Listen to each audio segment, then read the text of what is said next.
नमस्कार friends. US dollar एते powerful कहीं जितेबाला भी आम करेन्सी भैल्युएसन आम करूँ डॉलर रे कहीं आम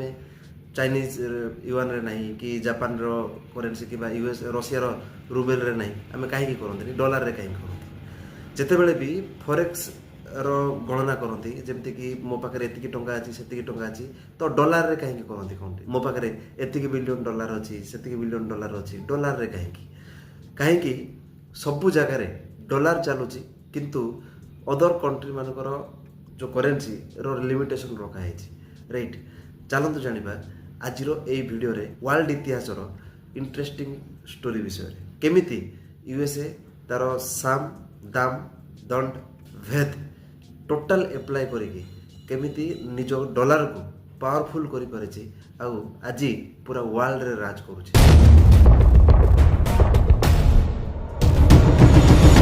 कहानी स्टार्ट हुए 1914 मसीह आम गोटे स्टोरी शुणी कि दीटा बिल्ली झगड़ा लगती फायदा निए माकड़ तो सेमिति अमेरिका सहित बहुत थर घटी 1914 मसीह जितेबाला वर्ल्ड वार 1 स्टार्ट है तो सेतेबेले कौन है ना यूरोपर मोस्ट कंट्री निज निज भितर झगड़ा मारपिट वार चली तो सेतेबेले कौन हम ना तांकर इकोनॉमिकली क्राइसिस हो जाए माने सेठी प्राय सब उद्योग कलकारखाना सबू बंद तो लोकों भितर अभाव अनटन देखादेवा स्टार्ट है तो प्रत्येक कंट्री कौन कले ना बाहर मगेवा स्टार्ट कले तो सेतेबेले मजबूत स्थिति किए थिला ना अमेरिका तो जितेबाला अमेरिका पाखक गले कि हेल्प दरकार ये दरकार तो से कहला कि सब जिन नियो हथियार मो पाखे अच्छी नियो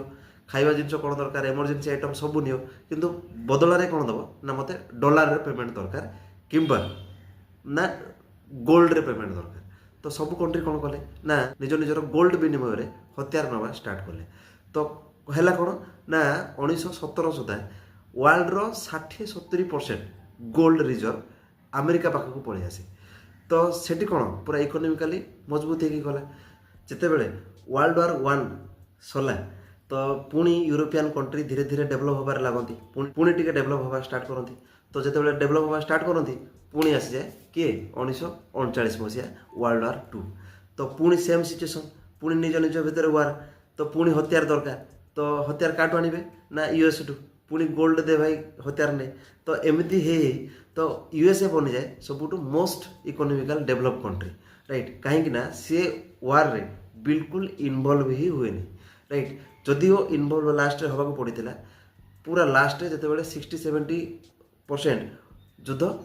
सरी आसी था तो सेतेबेले कौन इकोनॉमिकली कौन इफेक्ट भी पड़ेनि यूएस रे तो जितेबाला वर्ल्ड वार सरे पुणी सब कंट्री मिसिकी डिसाइड करती कि नहीं बेपार वाणिज्य स्टार्ट करा पड़ो ग्लोबाली आम ट्रांजेक्शन करवा गोटे करेन्सी दरकार समस्ते कहती कि भाई मो करेन्सी रे कर देखला बेले इकोनॉमिकली क्राइसिस रे थांती 1944 मसीह कौन है ना सबू कंट्री मिसिकी गोटे एग्रीमेंट कले ब्रेंटन वुड्स एग्रीमेंट ये एग्रीमेंट रे कौन है ना सबू कंट्री मिसिकी डॉलर को अनुमति दिगला जे डॉलर को आम सेंट्रलाइज करवा आउ ग्लोबल करेन्सी हिसाब से नवा कहीं यूएस से जेहेतु मजबूत स्थिति रे थिला आउ 60-70% गोल्ड थिला ता पाखरे रिजर्व थिला तो गोटे ट्रस्टेड हिसाब से ताकू नियागला गोटे ग्लोबल करेन्सी हिसाब से आ कौन करागला ना 1 आउंस इज इक्वल टू $35 हिसाब से स्टैंडर्ड करागला आउ यूएस भी मानिला जे मु गोल्ड स्टैंडर्ड रूल मेंटेन करी माने जेतिकी पैसार गोल्ड अच्छी से अनुसार करेन्सी छपा हम तो समस्ते गोटे ट्रस्ट फैक्टर नहीं कि सब ग्लोबली ट्रांजेक्शन स्टार्ट है पुणी ग्लोबल मार्केट नॉर्मल चलला सेंट्रल करेन्सी डॉलर है सब नॉर्मल चलला सब जिन सब ट्रांजेक्शन सब नवा नवा इंपोर्ट एक्सपोर्ट ये सब जिन नॉर्मल चलला प्रॉब्लम केते प्रॉब्लम सेतेबेले यूएसए मन मर्जी डॉलर छपेबा स्टार्ट कला ता पाखरे गोल्ड जति अच्छी अधिका डॉलर छपेबा स्टार्ट कला तो समस्ते सब कंट्री प्राय आरोप लगे भाई ऑडिट करा जाऊ तार मेसीन चेक करा जाऊ एफबीए चेक करा जाऊ कि लगुच कि डॉलर अधिका छपा होची गोल्ड कम अच्छी स्टैंडर्ड रूल मेंटेन होनी जितेबाला ऑडिट टीम बनागला यूएसए पूरा मना कला भाई ऑडिट फडिट किसी हेनी ये तो कहीं मोर केते डॉलर अच्छी गोल्ड रिजर्व अच्छी मु कहीं अन्य मानक जनइबी राइट एमती करके बंद कले राइट यार ऑडिट फडिट किसी हेनी तो धीरे धीरे कौन है प्रेशर बनवा स्टार्ट है 15 ଅଗଷ୍ଟ 1971 ମସିହାରେ ଆସନ୍ତି ରିଚାର୍ଡ ନେକ୍ସନ୍। ରିଚାର୍ଡ ନେକ୍ସନ୍ ଯେମିତି ଆମ ମୋଦି ସରକାର ଆସିଲେ ଟିଭି ସଡନ୍ ଟିଭିରେ ଆସନ୍ତି ଆଉ କହନ୍ତି ଯେ ବନ୍ଧୁଗଣ 500,000 ଲୁଟ୍ କାଲିଠାରୁ ଚାଲିବନି, ସେମିତି ସେ ଆସିକି ସାମ୍ନାକୁ ମିଡ଼ିଆ ସାମ୍ନାକୁ ଆସନ୍ତି ଆଉ କହନ୍ତି କି ଗୋଲ୍ଡ ଷ୍ଟାଣ୍ଡାର୍ଡ ରୁଲ୍ ଆଉ ମେଣ୍ଟେନ୍ ହେବ ନାହିଁ। ଆପଣମାନଙ୍କର ଡଲାର ଦରକାର ଥିଲା, ତା ପ୍ରତିବଦଳରେ ଆମକୁ ସୁନା ଦେଲେ, ଯେତିକି ହେଇଗଲା ଗଲା, ଆଉ ଗୋଲ୍ଡ ରୁଲ୍ ଆମେ ଫଲୋ କରିବୁ ନାହିଁ, ରାଇଟ୍। ତ ଆପଣମାନେ ଯାହା କରିବା କଥା କରନ୍ତୁ, କିନ୍ତୁ ଗୋଲ୍ଡ ରୁଲ୍ ଆଉ ଫଲୋ ହେବ ନାହିଁ। ତ ଯେମିତି ଡଲାର ଚାଲିଥିଲା ସେମିତି ଡଲାର ଚାଲିବ, ଆପଣ କାରବାର କରନ୍ତୁ କି ନ କରନ୍ତୁ, କିନ୍ତୁ ଗୋଲ୍ଡ ଆଉ ଯେଉଁ ଡାଉଟ୍ ଥିଲା କି ଗୋଲ୍ଡ ରୁଲ୍ ମେଣ୍ଟେନ୍ ହେଉନି, ଏସବୁ ଜିନିଷ ଆଉ ଫଲୋ ହେବ ନାହିଁ, ରାଇଟ୍। ତ ଆମ ରିକ୍ୱାରମେଣ୍ଟ ହିସାବରେ ଆମେ ଡଲାର ଛାପିବୁ, ରାଇଟ୍। ତ ଏମିତି ହେବା ଫଳରେ ଅଲରେଡ଼ି ତା ପାଖରେ ଗୋଲ୍ଡର କବ୍ଜା ଅଲରେଡ଼ି ହେଇସାରିଛି, ରାଇଟ୍। ତ ଅନ୍ୟ କଣ୍ଟ୍ରି କରିବେ କ'ଣ, ରାଇଟ୍। ସମସ୍ତେ ସବୁ କଣ୍ଟ୍ରି ଅସନ୍ତୋଷ ପ୍ରକାଶ ପାଆନ୍ତି, ବଟ୍ ହେଲେ ବି ବାଧ୍ୟ ହୋଇକି ମାନିବାକୁ ପଡ଼େ, କାହିଁକି ନା ତାଙ୍କ ପାଖରେ ଅଲରେଡ଼ି ଡଲାର ଥାଏ। ତ କିଛି କରିବି ହେବନି, କାହିଁକିନା ଯଦି ନ ମାନିବେ ପୁଣି ଯାହା ବି ଅଛି କରେନ୍ସି, ଯାହା ବି ଯେଉଁ ଡଲାର ଅଛି ତାର ଡିଭଲ୍ୟୁସନ୍ ହେବ, ତ ବେଶୀ ପ୍ରୋବ୍ଲେମ୍, ବେଶୀ ଲସ୍ ହେବ କଣ୍ଟ୍ରିକୁ।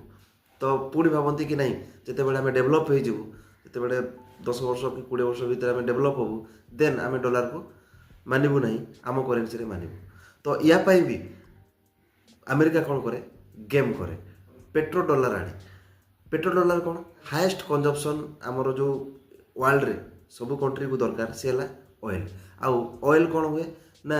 ଲିମିଟେଡ୍ କଣ୍ଟ୍ରିରେ ପ୍ରଡ୍ୟୁସ୍ କରାଯାଉଛି। ସେ କ'ଣ କଲା, ଯେଉଁ କଣ୍ଟ୍ରିରେ ଅଏଲ୍ ପ୍ରଡ୍ୟୁସ୍, ଯେମିତିକି ଗଲ୍ଫ କଣ୍ଟ୍ରିଜ୍ ଗୁଡ଼ାକ ହେଇଗଲା, ମିଡିଲ୍ ଇଷ୍ଟ ଯେଉଁ କଣ୍ଟ୍ରି ଗୁଡ଼ାକ, ତ ସେମାନଙ୍କର ଲିଡରମାନଙ୍କ ସହିତ ଯାଇକି କଥାବାର୍ତ୍ତା କରେ, କହେ ଭାଇ ମୁଁ ତୁମକୁ ସିକ୍ୟୁରିଟି ଦେବି, ଏଭ୍ରିଥିଙ୍ଗ ଦେବି, ସବୁ ଜିନିଷ ଦେବି, ତୁମେ ତୁମର ଟୋଟାଲ୍ ମୁନାଫା ତୁମେ ନିଅ, ବଟ୍ ଟ୍ରାଞ୍ଜାକ୍ସନ୍ଟା ଡଲାରରେ କର, ରାଇଟ୍। ତା ପ୍ରତିବଦଳରେ ମୁଁ ସବୁ ସିକ୍ୟୁରିଟି ଏସବୁ ଜିନିଷ ଦେବି, ରାଇଟ୍। ତ ଯିଏ ଭଲରେ ବୁଝିଲା ଭଲ, ଯିଏ ଖରାପରେ ବୁଝିଲା ଖରାପ ତା ପାଇଁ। ତ ଯିଏ ତା ବିପକ୍ଷରେ ଗଲା ତା ସହିତ ୱାର୍ କଲା, ହଇରାଣ କଲା। ଯେଉଁଠି ବି ସେ ନୂଆ ତେଲ କମ୍ପାନୀ ଦେଖିଲା ସେଇଠିକି ଯାଇକି ଆମେରିକାର ଆର୍ମି ବାଲା ପହଞ୍ଚିଗଲେ ଯେ ଭାଇ ଡଲାରରେ ଟ୍ରାଞ୍ଜାକ୍ସନ୍। ମଝିରେ କିଛି ଜଣ ଆବାଜ ବି ଉଠେଇଛନ୍ତି, ଯେମିତିକି ସଦାମ ହୁସେନ ହେଇଗଲା, ରାଇଟ୍। ଇରାକର ଯିଏ ପ୍ରେସିଡେଣ୍ଟ ଥିଲେ, ତ କ'ଣ ହେଲା ତାଙ୍କ ଦ୍ୱାରା ଆପଣ ଜାଣିଛନ୍ତି। ଏବେ ରିସେଣ୍ଟଲି ଭେନିଜୁଲାର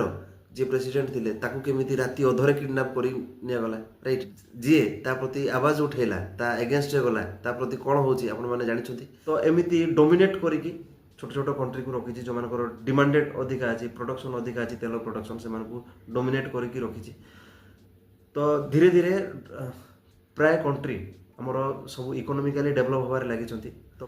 ତ ଧୀରେ ଧୀରେ ଆମେରିକାର ଅହଙ୍କାର ଭାଙ୍ଗିବାରେ ଲାଗିଛି। ଏବେ other countries, other powerful country ଯେମିତିକି ରଷିଆ, ଚାଇନିଜ୍, ଇଣ୍ଡିଆ, ଏ ସମସ୍ତେ ମିଶିକି ଧୀରେ ଧୀରେ ପ୍ଲାନ୍ କଲେଣି କି ଆଉ କିଛି କରେନ୍ସି ବାହାର କରିବା ପାଇଁ,